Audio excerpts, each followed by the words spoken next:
Commission galant sur le fiasco Saclic. On a encore eu droit à des révélations choc aujourd'hui.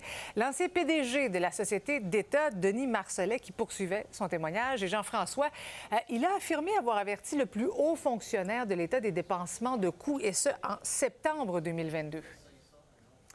Oui, hier, il avait confirmé avoir parlé à un attaché politique de François Bonnardel à propos de ses dépassements de coûts en juin 2022, donc un peu plus de 6 mois avant le lancement de la plateforme Saclic. Maintenant, il s'agit de Yves Ouellette, qui était donc le plus haut fonctionnaire de l'État, bras droit également de François Legault, et ça, il l'a mentionné en septembre 2022, donc quelques mois avant le lancement de la plateforme. Ce qui est quand même étrange, cependant, c'est qu'il a également rencontré le ministre Éric Kerr en juin 2022 et la nouvelle ministre, une fois les élections passées, ministre des Transports, Geneviève Guilbeault, en novembre, et que lors de ces deux rencontres, les documents qui ont été présentés au ministre ne parlaient pas de ce dépassement de coûts, et il a eu de la difficulté.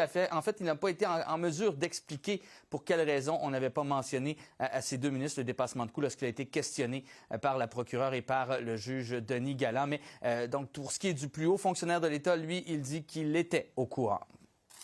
C'est sûr que j'ai parlé de 222 millions. C'est sûr que j'ai parlé des deux scénarios.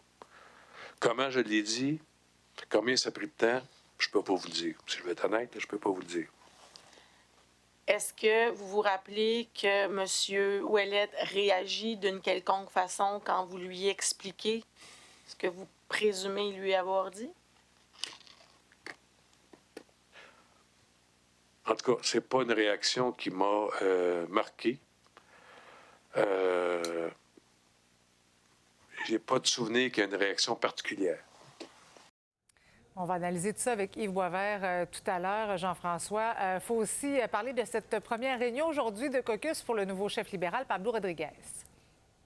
Oui, Pablo Rodriguez qui a été accueilli avec des applaudissements par les députés du caucus, dont fait partie à nouveau Marie-Claude Nichols, qui avait quitté le caucus en 2022. Elle l'a rejoint avec l'arrivée plutôt de Pablo Rodriguez. Fait à noter, il ne se présentera pas à des élections partielles avant les élections de 2026. Et en Chambre, c'est Marois Risky qui va maintenant remplacer Marc Tanguay comme chef parlementaire. Vous allez me voir à chaque semaine que l'Assemblée nationale va siéger. Je vais être ici. Vous allez me voir régulièrement. Je vais être très heureux de vous voir. Et lorsqu'elle ne siégera pas, les autres journées de la semaine, je vais tourner. Il y a beaucoup de travail à faire. Mon rôle comme chef parlementaire, c'est de m'assurer à chaque jour de donner la réplique à François Legault. Alors, ma stratégie, je vais la garder avec le chef et évidemment notre caucus. Mais clairement, c'est à tous les jours de talent gouvernant. Et le sujet ne manqueront pas. Et en terminant, en parlant d'élections partielles, il y en aura une dans Arthabasca d'ici quelques mois, et un sondage qui a été publié aujourd'hui met le PQ et le Parti conservateur au coude à coude. Merci, Jean-François.